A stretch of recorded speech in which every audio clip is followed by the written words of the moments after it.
que é? Você salvou os retardatários. Nada. Ninguém aqui é retardatário, estamos todos juntos, como diz o João. Um por todos, todos por um. Verdade.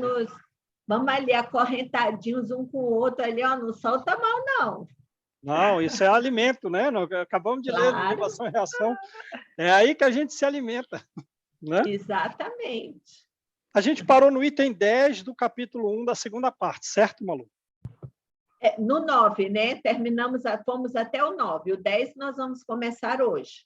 Tá, isso. A gente falta ler o 10, né? Isso. Tá, beleza. Então vamos lá. Kardec vai dizer o seguinte, que a confiança que nós podemos ter na vida futura, isso não exclui algum grau de temor da nossa passagem, né?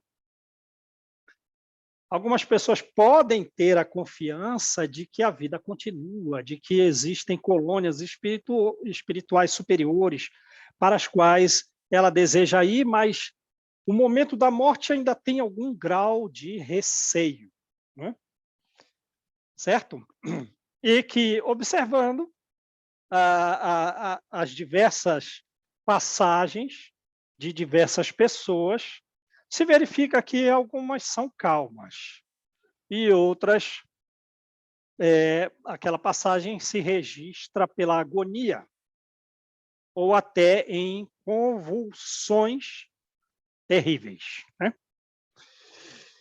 E que as religiões, como um todo, e a ciência não sabem explicar, não sabem dizer como ocorre e por que se dá essa diferença entre essa operação, que é desencarnar, né? Não tem explicação, não sabe por que ocorre, não sabe o que fazer para tornar uma passagem calma, tranquila, sem agonia. A ciência não sabe dizer. E as religiões também não sabem dizer. Quem vai explicar é o Espiritismo, né? Porque o Espiritismo entende que a alma possui um corpo semimaterial, o perispírito, né? E que essa convulsão, essa agonia, essa dor no momento da morte é proporcional ao grau de ligação que existe entre o perispírito e o corpo físico. E a dificuldade do rompimento dessas ligações é que pode levar à morte a ser uma morte penosa, uma morte difícil, uma morte com dor. Aí Kardec diz o seguinte, olha, as mortes são todas diferentes entre si, são muitas as variantes, mas vamos estabelecer aqui 4 critérios básicos, dos quais uma mistura deles todos resulta numa morte boa ou numa morte com dificuldade, com tormento, com dor. A primeira dessas situações, com o desprendimento completo do perispírito já em vida, na morte não tem dor nenhuma. Aí a gente pode acrescentar algumas coisas aqui. Pensa o seguinte, que pela educação da nossa mente, por aquilatarmos para dentro de nós o conhecimento da doutrina espírita, para que esse conhecimento seja vivo no nosso mundo mental, pelo estudo e também pela prática pela busca de executar esse conhecimento na prática da caridade, o nosso perispírito ele pode se sublimar. E as características dele, as qualidades que ele vai adquirir, o distanciarão muito das características do corpo físico. Vamos botar uma analogia. Pensa num botão de rosa, né? O botão de rosa ainda super verde, as características ali daquelas pétalas fechadas, daquelas folhas fechadas, é basicamente igual ao caule, certo? Mas com o passar do tempo, aquela rosa se avermelha, as pétalas se tornam mais translúcidas que as folhas, que o caule, e ela própria exala algo de si, que é um perfume, e o perfume se distanciou muito daquele caule. É isso que acontece com a alma.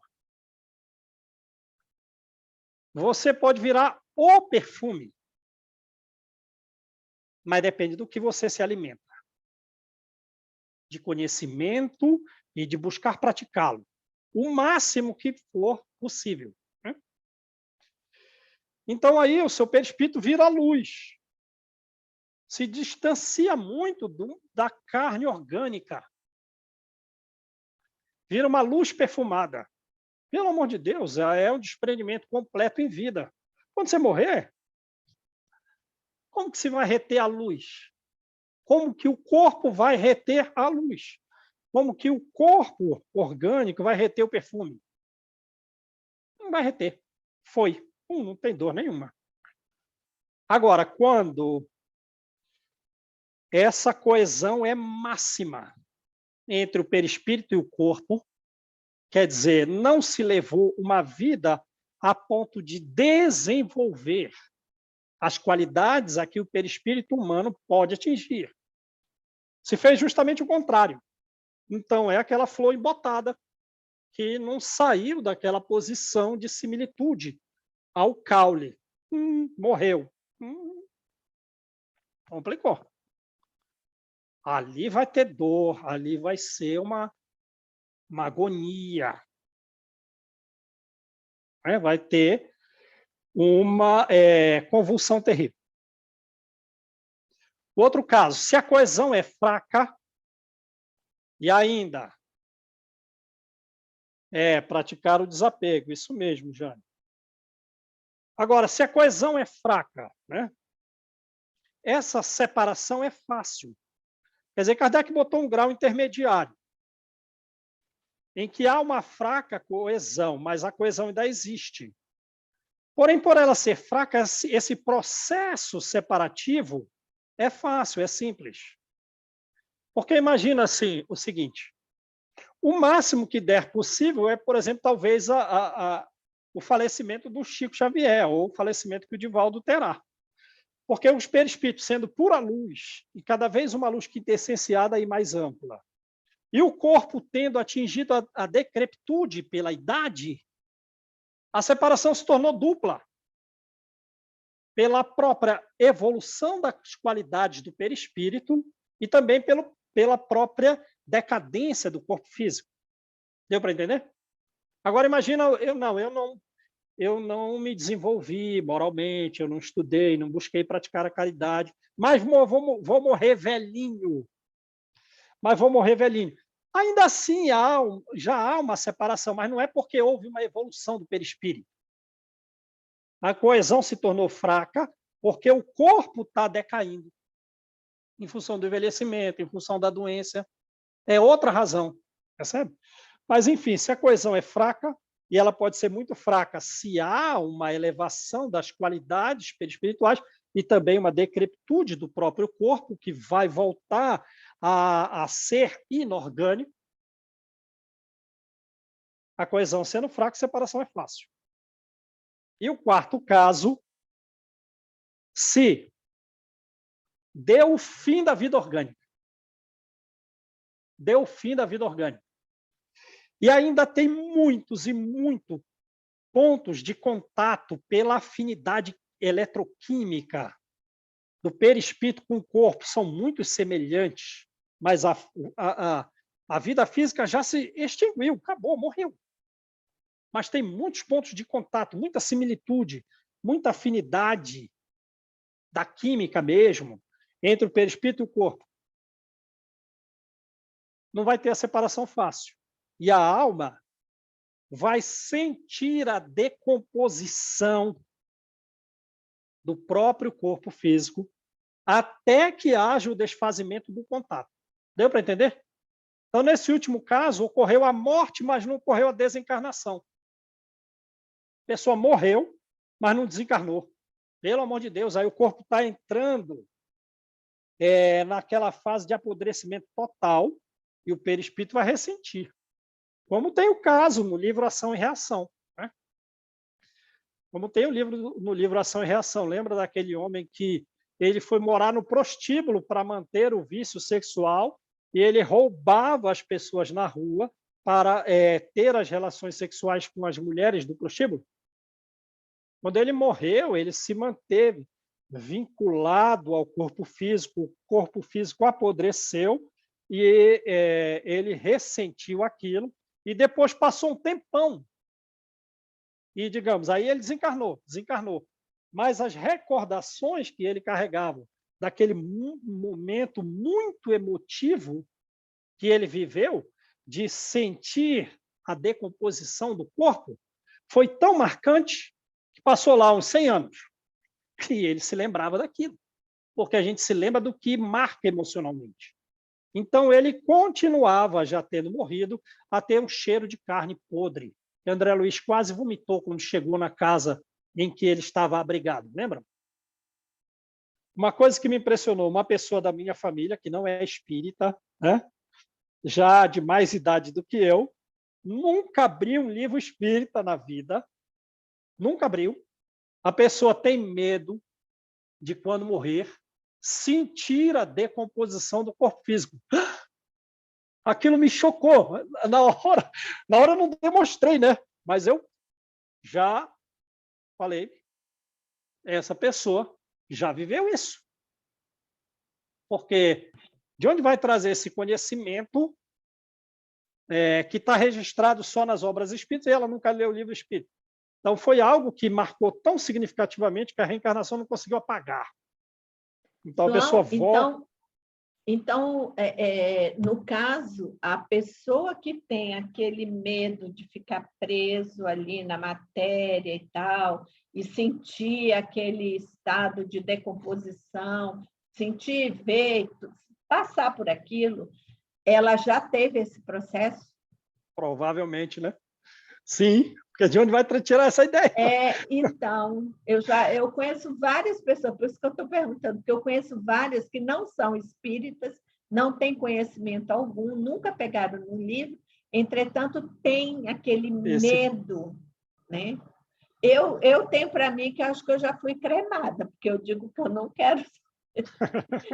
Lício diz para mim assim, já tem crematório em Campo Grande, você me crema. Eu digo, não, senhor, não vou te queimar. Malu, eu acho... Malu, você foi queimada como bruxa. Não tinha mediunidade. Provavelmente. Né? Eu acho que foi isso. Pode ser, viu? Eu não descarto, não, Marta. Mas eu falo para ele que eu não vou, não. A não ser que tenha algum lugar que eu guarde o corpo dele, como diz o Chico, vai esperar 3 dias para poder fazer. Para dar tempo de desligar. Desencarnar de vez, né? No crematório, eles primeiro têm um processo lá, que primeiro tem que refrigerar o corpo. Então, não é em 24 horas que é feita a cremação. Então, primeiro chega quase a um congelamento. Mas é engraçado a gente se preocupar com essas coisas, Sim, né? não é? Pelo amor de Deus. Não, eu não me preocupo. Hoje em dia eu não me preocupo, não. Até eu falo, se pudesse assim chegar, botar ali no quintal e tudo. Como eu falo também, não quero esse negócio de caixão chique, não sei o quê. Aquilo vai tudo estragar ali dentro. Eu digo, pega o mais simplesinho que tiver e também não bote flor no meu caixão. Não quero nenhuma flor.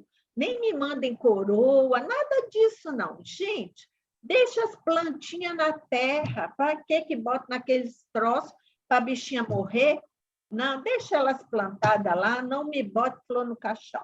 Vou só eu e as madres. Quer dizer, eu nem vou ficar ali. Ô, Malu, é melhor tocar uma música lá, não é? Vou botar pouca gente, oração, façam só oração, não fica conversando. Né? Pronto, tá bom. Lembra do Quincas Berro d'Água? Você já leu? Então, eu li lá no período do ensino médio, não lembro mais. Quem fez o Quincas Berro d'Água? Fala aí, Marta. É que ligaram a furadeira aqui. Ah, Vai fazer barulho. bom, quando puder lembrar da gente do Quincas Berro d'Água, você lembra, Marta? Quando diminuir o barulho aí, você lembra. Então, vamos continuar. Então, de uma maneira genérica, o sofrimento depende do grau de adesão entre o perispírito e o corpo físico, né? Agora, também nessa transição existe uma certa perturbação dos sentidos. Existe um torpor, uma paralisação das sensações e da faculdade dos sentidos, do raciocínio, a ponto de que nós podemos não testemunhar um período, um momento dessa transição maior que o próprio momento, né? Agora, existem casos, não, que existe plena consciência de todo o período de transição, ou seja, que não há perturbação. Mas o normal para as desencarnações, em média, ocorridas na Terra, essa perturbação existe, é o normal. O normal é que ela dure algum prazo, né, algumas horas. Agora, as perturbações, às vezes, são significativas, o que denota um problema mais grave, que a pessoa fica perturbada por anos. Né? Desencarnou e fica lá perturbada por anos, por anos, por anos. Em regra, é porque, como a gente viu no livro Ação e Reação, nós carregamos no nosso conteúdo mental a conduta de vida. É essas sementes que nós lançamos em luz. De forma que, se levarmos uma vida inadequada, nós ficaremos presos aos nossos próprios pensamentos, dos erros mais graves, numa espécie de circuito fechado, e esse pensamento tem imagem, tem som, tem cheiro, tem cor, é vivo, é nosso, é uma energia viva, é nossa, a energia mental é uma coisa viva. E a pessoa pode ficar presa aos seus próprios erros e esses pensamentos num circuito fechado, fazendo mal a si mesma, e ainda em sintonia com outros espíritos que estão naquela mesma faixa de pensamento. Lembra do livro Os Mensageiros? Sim. Pode Eu falar. até estou anotando aqui uma coisa que me ocorreu, né? As crianças assistem muito filmes aqui em casa, filme infantil, e tem muito essa questão de portais, né? Então, essa passagem é atravessar um portal para uma nova dimensão. E ainda tem o caminho do umbral, né? Que nós todos vamos passar pelo umbral. Uns vão passar rápido e outros vão ficar um tempo por lá. Sim. Então, Limpar, temos que nos preparar para essa passagem. Sim, temos. A gente tem que fazer o máximo possível para lançarmos dentro de nós luz pela boa prática constante em vida, na família e fora. Porque é assim que nós faremos uma sintonia com os espíritos que são superiores, com os espíritos luminosos. Porque você vai sintonizar com a luz se você for luz. Percebe? Então, temos que fazer de tudo, e a reencarnação é uma beleza. Ela traz alguma coisa apagada. Uma nova chance, vou te dar um papel em branco para você fazer aí uma nova oportunidade.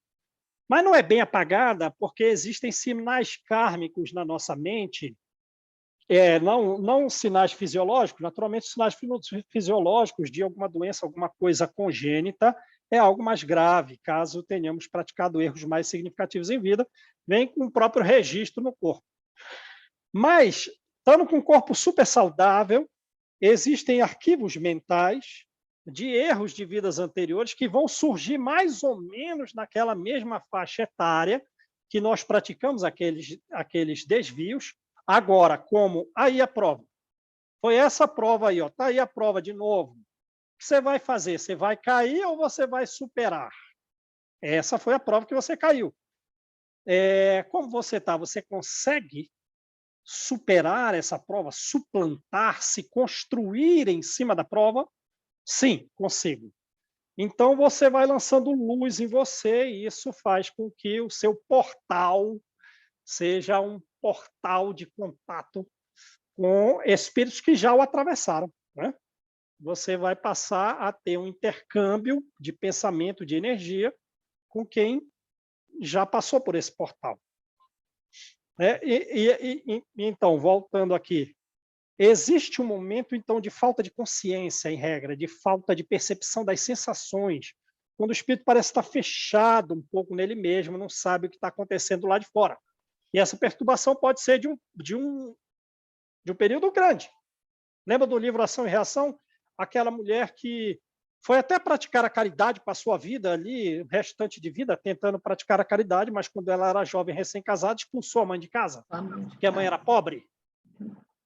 Porque a mãe era João, pobre. eu me lembrei desse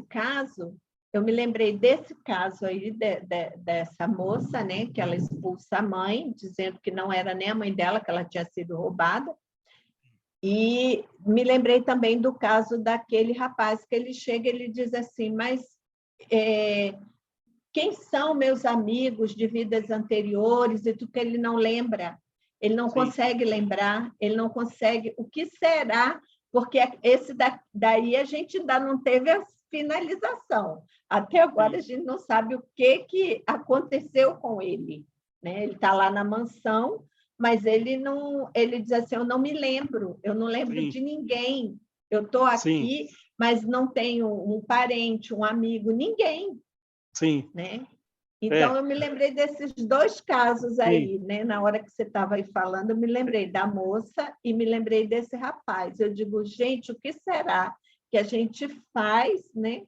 Que um lembra e tenta recuperar e o outro não lembra nada. Sim. Não tem nem o que recuperar porque não lembra. Sim. Vê bem que esse estudo está sendo super produtivo, assim, devagar, com repetição, né? Eu lembro que também a gente fazia perguntas, porque está ficando aí nos alunos assíduos, está ficando conteúdo. Vê que a Malu, a gente fala alguma coisa, ela lembra de um conteúdo que foi dado no capítulo 2 do livro Ação e Reação, e a gente está fazendo a revisão do capítulo 15, né?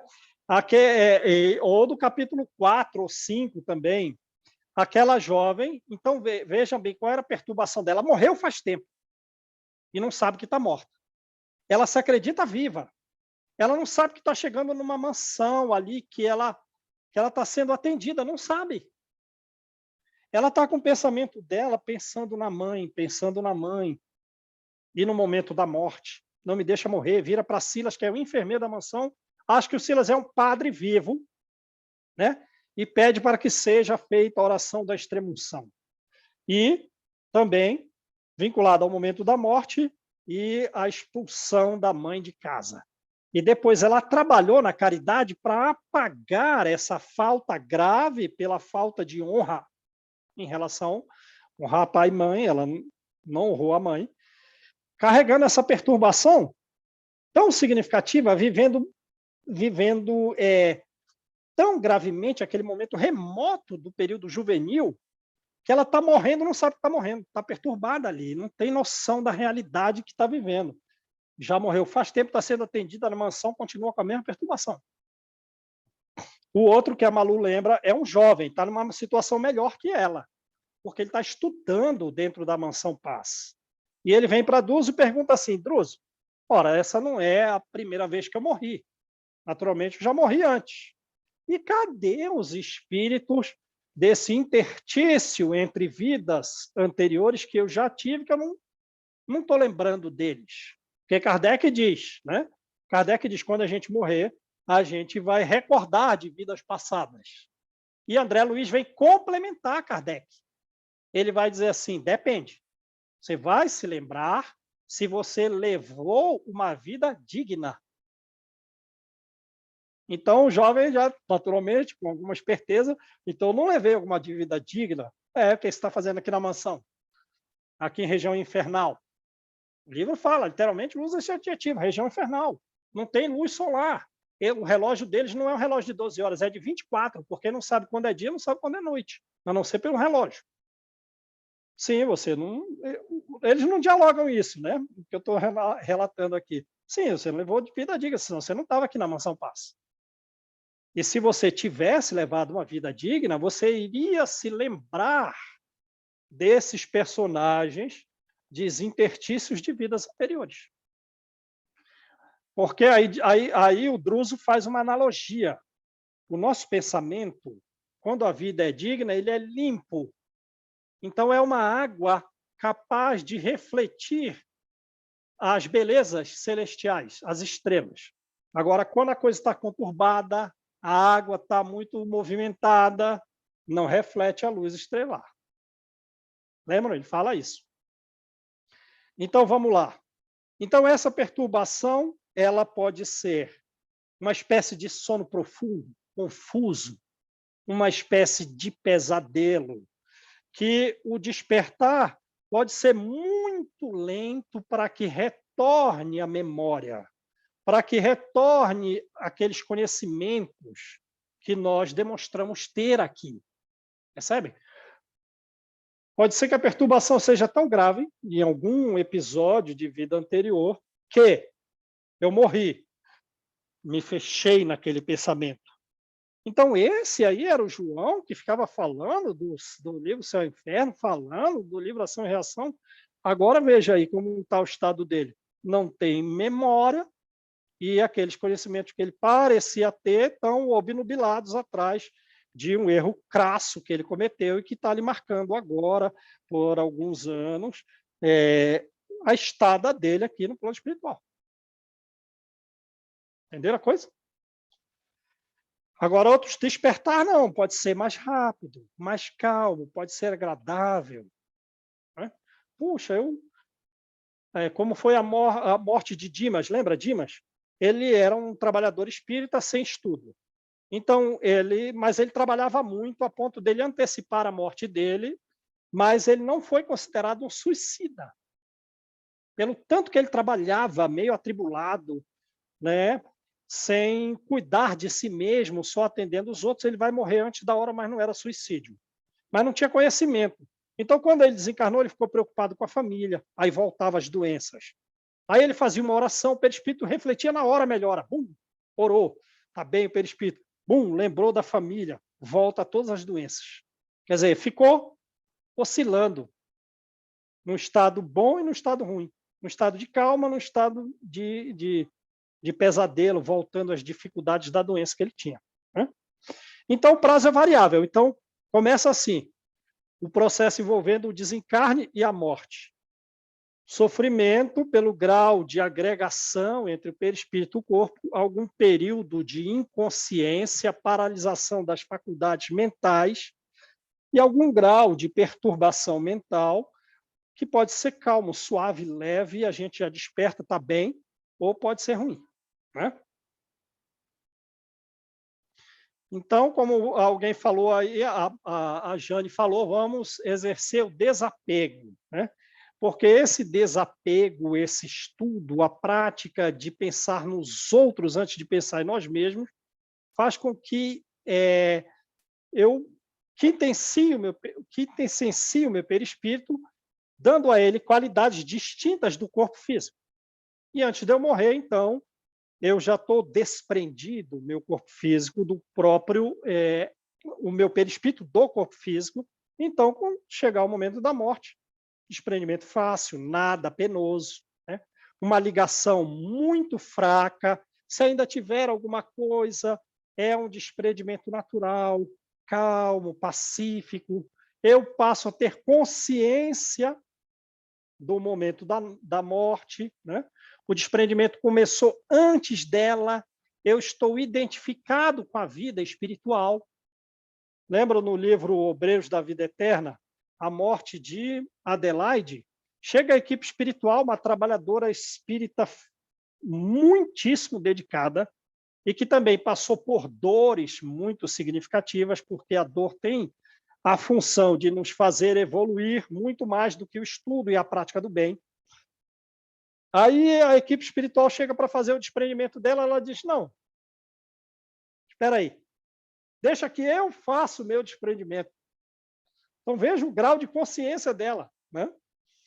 Ela foi fazer o seu próprio desprendimento, começou lá nas regiões viscerais, ela fez na região cardíaca, só na cabeça que ela teve auxílio da equipe espiritual. Lembram disso? Que desencarne, né? Que desencarne, completamente consciente. Então, é isso, é o desenvolvimento da nossa moralidade. A principal causa do desprendimento, de dar ao perispírito qualidades muito distantes do corpo físico. É desmaterializar a alma. Né? Ou lembram do livro Há 2000 anos, A Morte de Simeão? Lembram? A morte de Simeão? Provavelmente Simeão, assim como outros... Seu tio da Ana? O tio da Ana. Sim. Do tio da Ana, exatamente, do tio Sim. da Ana. Eles vão morrer antes de Estevão. Porque Estevão é considerado o primeiro mártir, mas Estevão morreu por, digamos assim, por defender o cristianismo.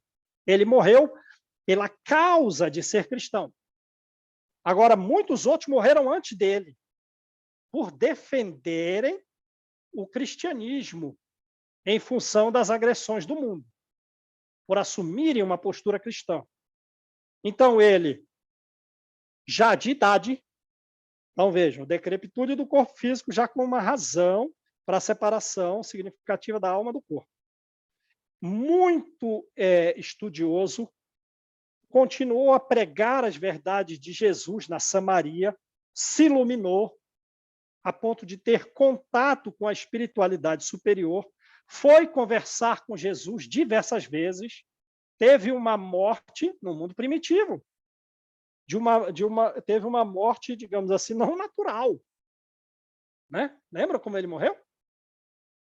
Numa postura de extrema coragem para não entregar a sobrinha, para não entregar a Lívia e a Flávia. Com muitas dores, né, João? Porque ele foi açoitado até a morte. Né? Ele morreu no açoite, né?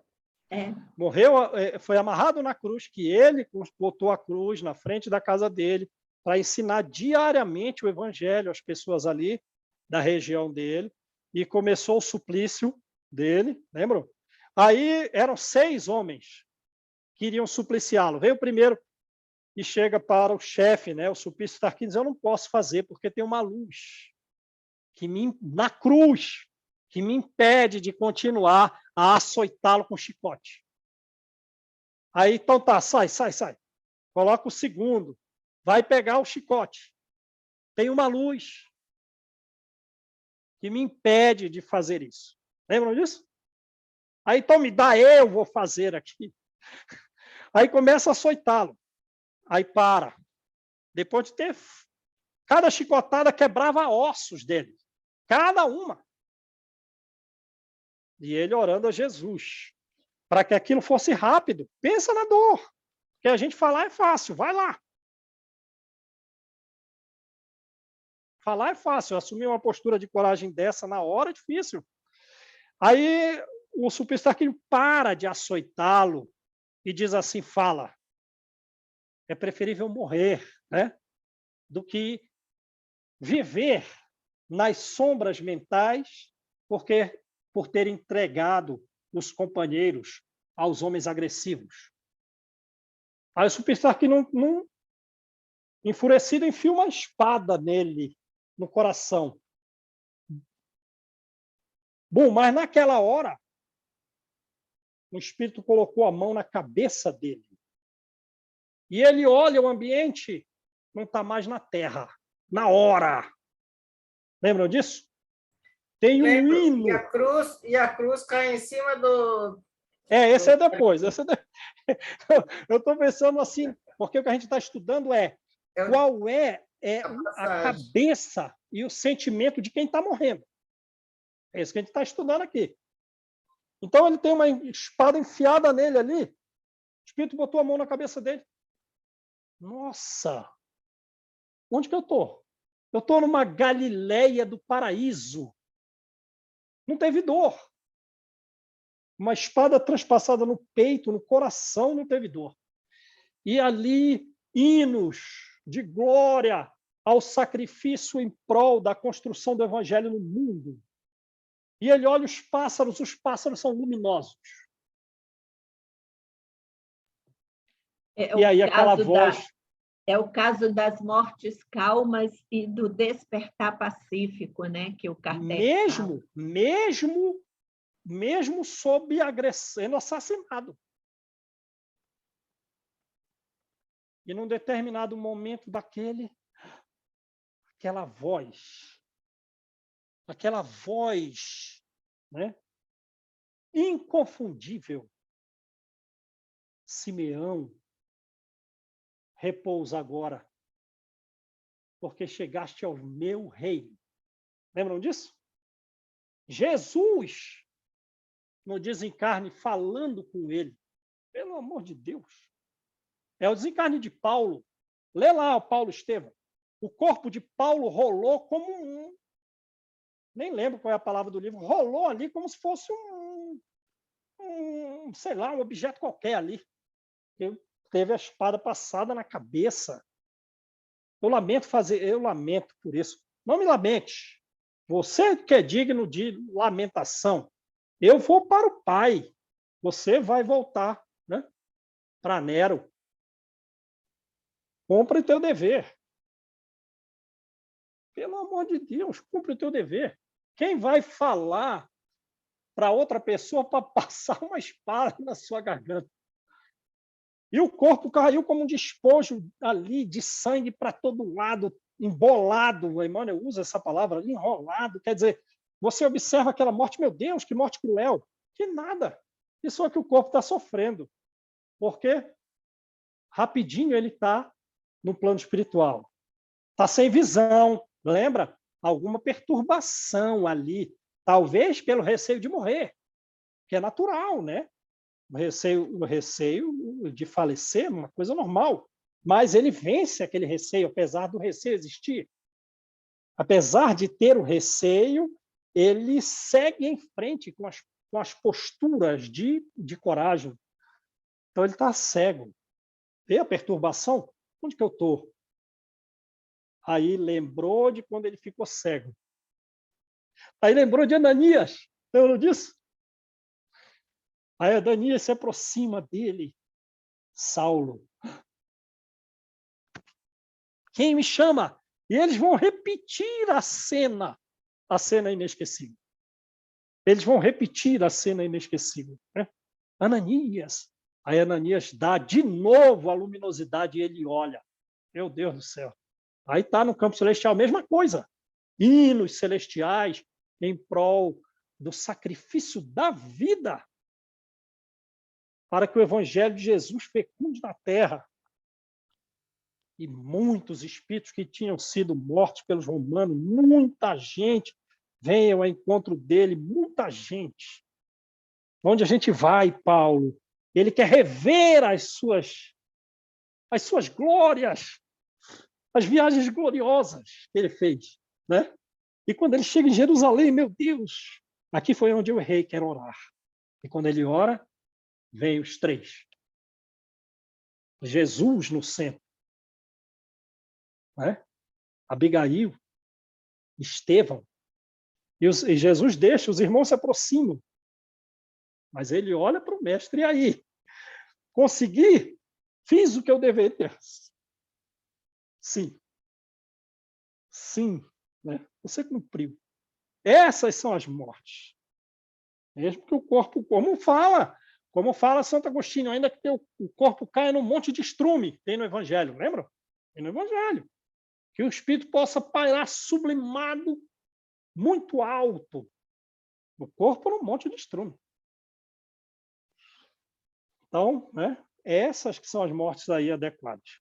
Agora, se há um apego à matéria, uma preocupação com a vida física, com o gozo material, então a afinidade espírito-corpo é muito significativa. Então, esse desenlace vai ser demorado. Pode demorar meses. Né? Pode demorar meses. E a outra razão que Kardec estuda é essa que a gente até falou. No tipo de morte que se tem. Por quê? Se a gente morre por doença, se a gente morre por velhice, o próprio corpo já vai voltando para a Terra. Facilita o desprendimento pelo degradar do corpo, né? Comparado com as mortes violentas. Imagina se nós tivéssemos morrido com 18 anos, pelo amor de Deus. O máximo de apego, desprendimento nenhum, né? A busca dos recursos, o sensualismo no máximo, pelo amor de Deus. E a vida ainda com todo, né, o seu vigor, não vai desprender fácil, não. Então, é aí que a gente parou, né? Deixa eu só fazer uma observação, que é uma dúvida minha que eu tenho. Já é a segunda vez que eu ouço na minha família, em avós, que, né, desencarnaram já com a idade avançada. Eles, né, ainda encarnados, a gente ouvia as seguintes palavras. Ainda minha mãe fala, e eu acho que eles estão mais já vivendo lá do que cá. Eu não vou dormir não, porque já tem uma senhora deitada ali na minha cama. Então, parece que conforme vai indo a velhice, conforme vai chegando, isso também de você parece que está lá e cá, ou você não já... Sim, com certeza. Veja, no livro Nos Domínios da Mediunidade, eu creio que um título do capítulo, se eu não estou me engano, é Mediunidade no Leito de Morte, em que uma senhora de idade avançada, ela está na iminência do falecimento, né? Mas ela está vendo o filho dela do outro lado, desencarnado, e ainda num grau mais grave do que você está relatando a respeito dos teus avós, que ela vê uma pessoa ali na cama, né? O filho dela havia falecido, então, ainda jovem. Então, vê, a gente já associa, não deve ter tido uma passagem muito adequada. E lá, o que acontece? O filho dela andou bebendo, e depois que faleceu, voltava nos bares e em regiões inferiores.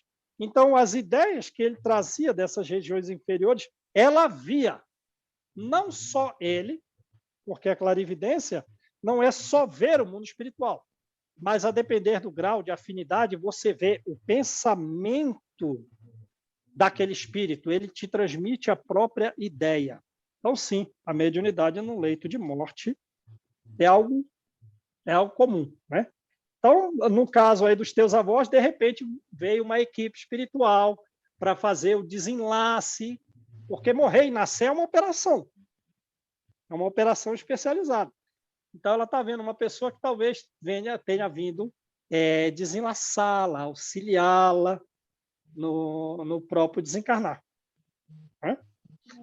Então, nesse Se ela falou caso... assim... Se ela falou assim com doçura, tranquilidade, né? Não, foi meu avô esse, que desencarnou recente, lá por 90 e tantos anos já, e aí entra então nesse caso né, do segundo caso, né, que Allan Kardec coloca no livro aí, que não é nenhum grau tão apegado, mas também não é, porque não tem como, você está já num estado avançado já, seu corpo não aguenta nada. Mas você está cá e você está lá, você está lá e você está cá. Sim. Exatamente. Gente, que medo. No livro Nos Domínios da Mediunidade, fala assim, né? Que a pessoa não sabia se estava viva dentro da morte, ou se estava morta dentro da vida. Quer dizer, é um estágio intermediário, em que a gente está lá e cá, um pé lá e um pé cá. Sim, a gente vai passar por isso. Espero que seja rápido. Por isso que tem que ter muito estudo, né, João? Muito esclarecimento, porque imagina essas coisas na cabeça da gente, assim, pensando a gente como espírito mesmo, né? Na hora que tiver que desencarnar e tudo. Então, quanto mais a gente estudar, se esclarecer, entender, né? Vai facilitando, né? Facilita, mas é o tormento acho que é maior, né? Porque você sabe o que vai acontecer. Não, Pai, não. Dá um medo, né, Juliana? Dá um medo. Vamos sobre o desencarne, vamos ler o livro Obreiros da Vida Eterna. Ele trata do desencarne de 4 pessoas lá, do Dimas, da Adelaide, do Cavalcante e do Fábio. Vamos ler lá para a gente, digamos assim, vencer esse receio relativo ao desencarne. Mas uma coisa que a gente tem que fazer muito como disse a Simone aí, estudar bastante e praticar o bem no máximo possível, porque isso vai facilitar muito a nossa passagem. Não só, quer dizer, o benefício de trabalhar e estudar a doutrina espírita, que, como a gente vai ver aqui no próprio Céu e Inferno, auxilia muito no nosso desencarne. Quer dizer, não é só assim, eu quero ir para uma colônia espiritual superior. Mas não só ir para uma colônia espiritual superior, como também a nossa passagem vai ser muito facilitada. Pelas mesmas razões. Eu não tenho, João, assim, essa coisa do desencarne, assim, eu não, sabe, não tenho medo, né? De dormir ou em qualquer lugar. Que eu não tenho, não. Eu também confesso que eu não tenho nenhum. Mas eu tenho a preocupação da minha mãe e a minha filha. Isso eu tenho, entendeu? De ir e deixar as duas, entendeu? Aí, ontem mesmo, quando a gente estava retornando, né, pegamos uma turbulência feia, que o avião parecia que ia desmontar. Aí eu bem assim, eu digo assim, aí meu marido e minha filha, minha mãe vai ficar, né? Mas se tiver que ser agora, que a gente vá de uma vez. Vamos logo, mas todos nós. Não deixa e depois leva ela também.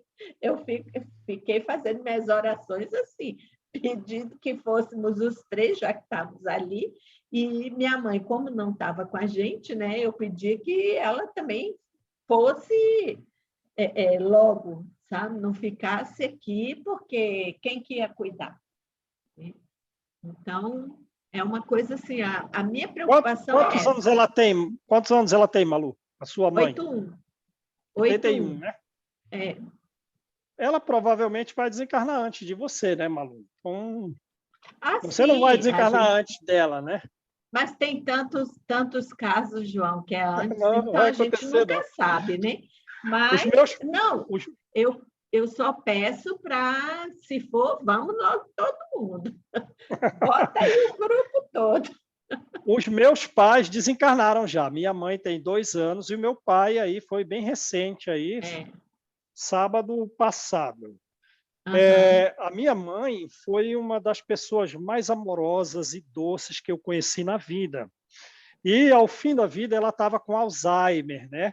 E mesmo ela estando com Alzheimer, o que obnubila a razão, ela não se lembrava nem da gente, os filhos, mas ainda assim, numa roda de pessoas, ela conseguia ter espontaneamente um grau de doçura e de auxílio às necessidades de alguém presente, de forma primeira do que todos os outros sãos ali em conjunto. Então, a minha mãe foi uma pessoa magnífica que, digamos assim, eu não tenho nenhuma preocupação com ela. Ela deve ter tido um desencarne fácil e deve estar numa excelente colônia espiritual. Agora, o meu pai me preocupa mais, porque ele era um homem muito rude, ele era um homem ateu, muito agressivo, sabe? Aquele homem antigo, bravão, de forma que, como diz a Joana de Ângeles em algum livro, acho que é também o Espírito e Vida, que o desencarne de algumas pessoas é a coisa mais, digamos assim, mais tranquila que ela vai viver. A morte, mesmo tendo essa perturbação, essa dificuldade, é pouca coisa. Porque talvez o futuro dele, que eu pedi para centenas de pessoas orarem por ele, no WhatsApp eu pedi oração para todo mundo, e eu mesmo fiz, porque eu espero que ele seja recolhido em alguma colônia, porque senão o período pós-morte para ele vai ser mais grave do que a própria passagem. Compreende? Eu sei. Como diz a Joana. Estou tirando dos livros da Joana a minha preocupação. Uhum. Eu também, eu tenho essa preocupação com os que foram meus também, tudo, né? Meu pai, assim, também era um homem rude, né? Assim, mas a gente pede, né? Ele teve o desencarne dele em si, né? Ele era doente pulmonar por ter fumado muito tempo, né? E a família dele, na maioria, tudo foi doente pulmonar, né? São tudo doente pulmonar. E ele foi, assim, o desencarne dele, me avisaram, né? Está indo para o hospital, né? Aí minha mãe não vai, porque eu acho que ele não sai desse hospital. Ele vai passar. Eu fui, né? Quando cheguei lá, ele já tinha ido, tá? E pelo que eu soube, ele morreu sem ar, sem conseguir respirar, tá? Então, isso aí, assim, quer dizer, eu vi nessa coisa agora que a gente lê, né, que a gente, o corpo vai estragando antes, né, e vai entorpecendo, que talvez ele até, porque ele foi entubado, né, talvez até ele não tenha sentido. Sim, se for entubado, né, está recebendo oxigênio, né? Exatamente. Então, eu acredito que...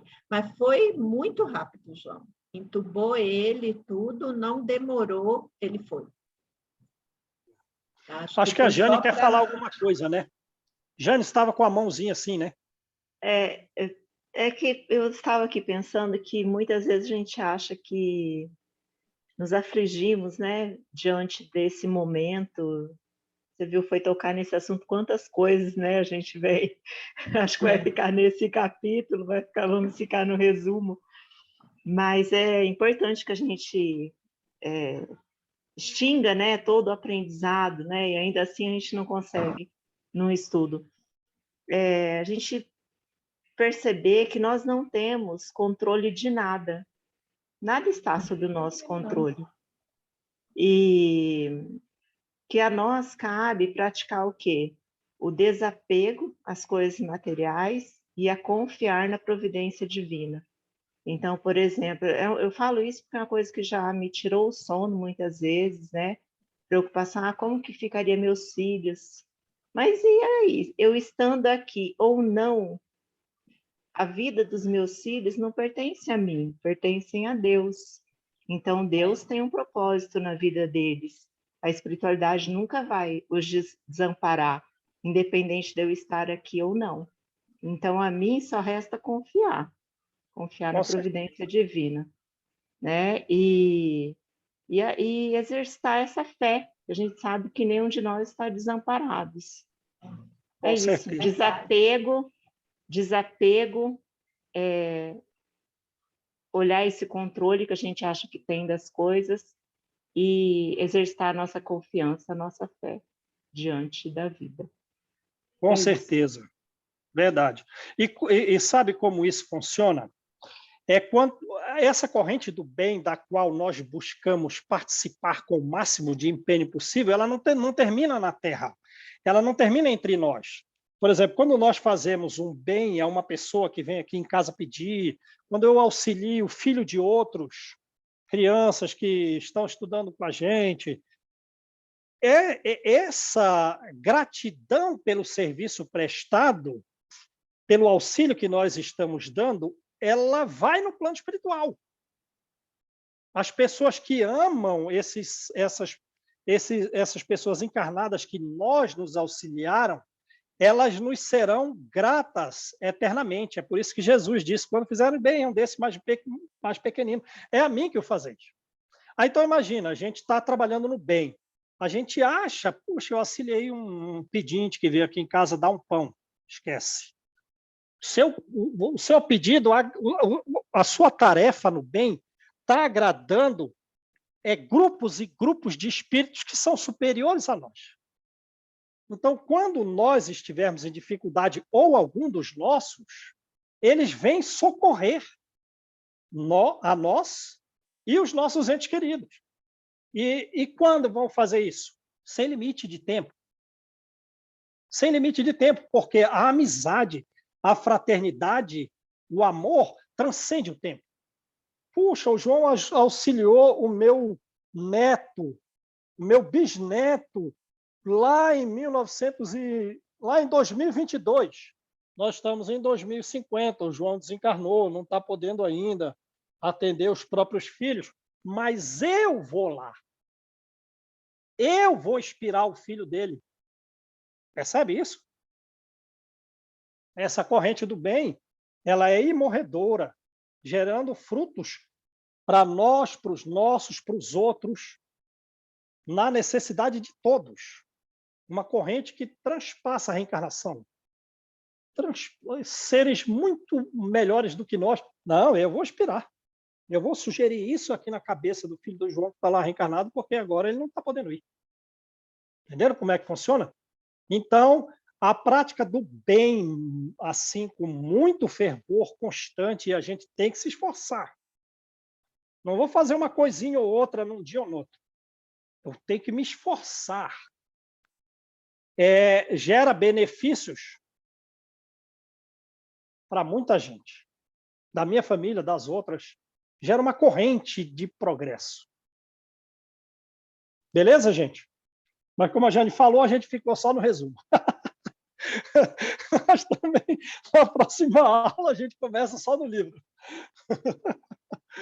Beleza, gente? Mas foi, como a Jane falou, foi produtivo aí. A gente tem que falar dessas coisas, né? A gente tem que... Nada é por acaso, né? Não, tá ótimo, vixe, foi muito bom, porque aí cada um coloca um pouquinho, né, também, eu acho que contribui tanto, né, quando cada um faz sua colocação. Sim, eu acho que atende também a todos, né?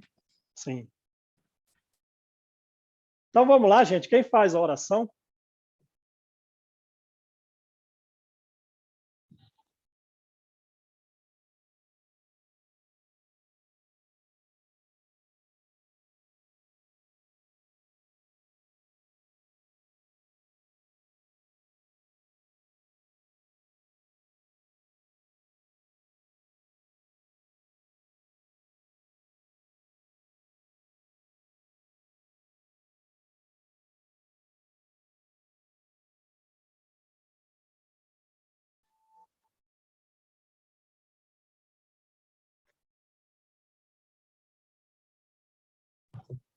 Eu faço, João.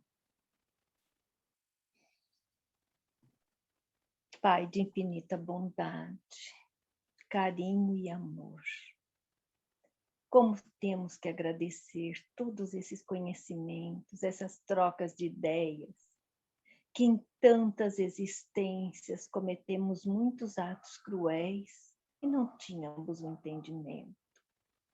Hoje, graças à doutrina espírita, temos esse conhecimento maravilhoso que nos faz pensar, nos faz refletir e agradecer. Hoje já temos a vontade de agradecer. E vai chegar o momento que queremos sempre servir e não ser servido. Isso nós estamos conhecendo os teus mandamentos, Jesus, que você nos deixou para nós caminharmos, para nós trilharmos e conhecermos a verdade. Nos ampare, agradeço a todos, agradeço ao João, que nos ampare e nos ilumine nessa caminhada, para que possamos a cada dia entender, refletir e amar. Que assim seja.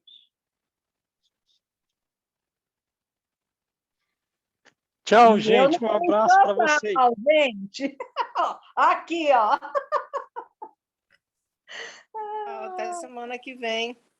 Até semana que vem. Até, gente. Até, tchau. Tchau para todo mundo. Obrigada, João.